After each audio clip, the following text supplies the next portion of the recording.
Hello guys, this is Modest Major here, bringing you some commentary over some Simplex Infinity Slayer gameplay. The gameplay you are about to watch is, quite frankly, off the chain. It is ludicrous. It's my favourite gameplay I've ever gotten. I started off ludicrously strong, and then I kind of went into full tryhard mode. I was actually live streaming at the time, and I definitely advise you guys follow my live stream if you haven't already. The link will be in the description, but I'm streaming pretty much every day Halo 4 right now, as much as I can. I couldn't stream Destiny, which really upsets me, to be honest, because I had a bit of a blast with that game. I enjoyed it a lot more than I thought I would. Not necessarily for the right reasons. I don't want to make a full-on Destiny commentary right now, but you know, there's a couple of mixed reactions, but I think, you know, I wasn't one of these people who was mega hyped for it. I was kind of expecting nothing going into it, and really what I got was a little bit of something, so I was pretty happy about that. But I wasn't able to live stream that, unfortunately, but now I think I'm going to be going back to pretty much exclusively Halo 4 for the most part. But yeah, I'd like to apologize for my 2-week inactive spree. There was kind of a bummer on my part. It was kind of a fail. Basically, you know, I don't like to make videos if I don't feel like I'm 100% invested in what I'm putting out there and passionate, and I have good or interesting ideas that I can bounce around to some extent. And for a while I didn't really feel that. There was definitely a lot of cynicism going along around in like my group of friends that I game with, and just in my own head personally, you know, regarding the state of games and the quality of and the bar that developers are meeting right now in terms of what they're putting out. There's not a lot of inspiration, I wouldn't say. There was a time when, you know, I was so absolutely captivated by what developers could put out there, and I remember thinking as a kid, you know, it would almost put me to shame. You know, as a kid I felt this need to want to grow up, because what these developers were putting out was so absolutely tremendous and spellbinding that I didn't think, you know, in my head that I'd ever be capable of that. And I thought, you know, I'm going to have to grow up quick, because the ideas that these guys putting out, you know, I couldn't even come close to it. Like, my mind isn't even capable of a fraction of what they're capable of. And, you know, it got to a certain point where I realized, you know, that wasn't just me being young and me being, you know, naive or whatever.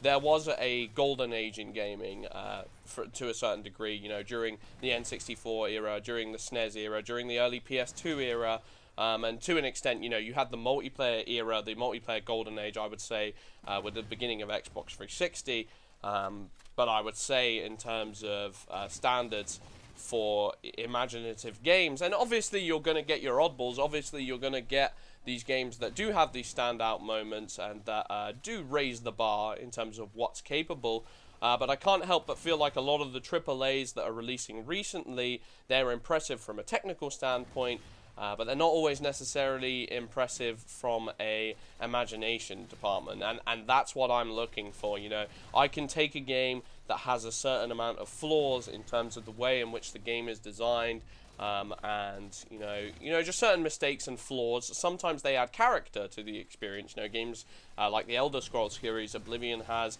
a series of unique and quirky glitches that kind of add to the experience and add to that nostalgia feeling. But what I can't accept and pretty much won't accept is when I feel like, you know, they're not attempting to go out of the box. They're not attempting to push the envelope in terms of what is possible in game design. And you know, we've seen so many games recently that I can't help felt did that in some way. I feel that way about Destiny in some respects. I feel that way about Watch Dogs. I feel that way about Titanfall. And even though they had ideas that were interesting and that could have maybe, you know, taken the next step, they didn't really get creative in terms of implementing them and working on how they function. And a lot of guys are going to say, you know, this is not a nostalgic commentary, probably.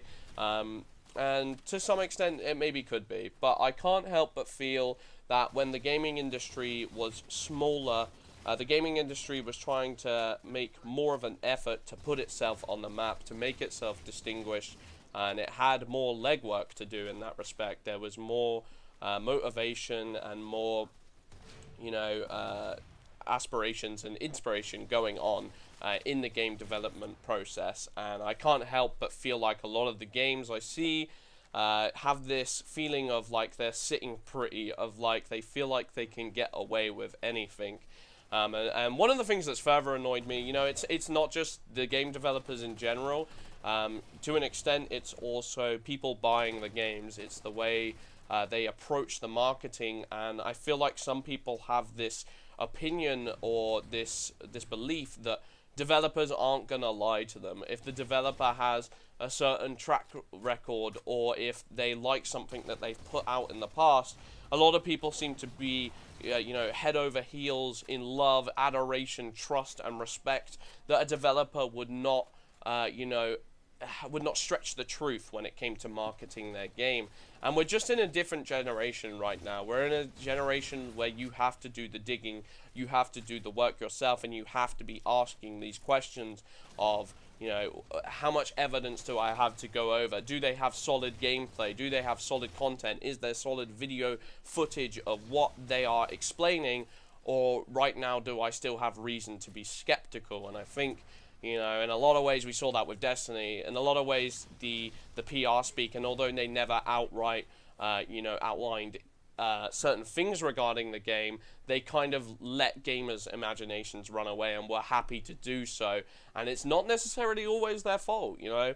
They are a business. You know, you've got to come to terms with the fact that, you know, I'd probably say a very, very good percentage, a very, very strong faction, high faction, fraction of people, they're not doing the development anymore to make what they consider their magnum opus, to make the greatest game of all time. They're often working in conjunction with the publisher to get the bottom line, and that bottom line is financial security. And, you know, I just wish people would be a bit more skeptical with the way that they approach games, so that we didn't send them the wrong message. It's a commentary that Boogie2988 recently touched on.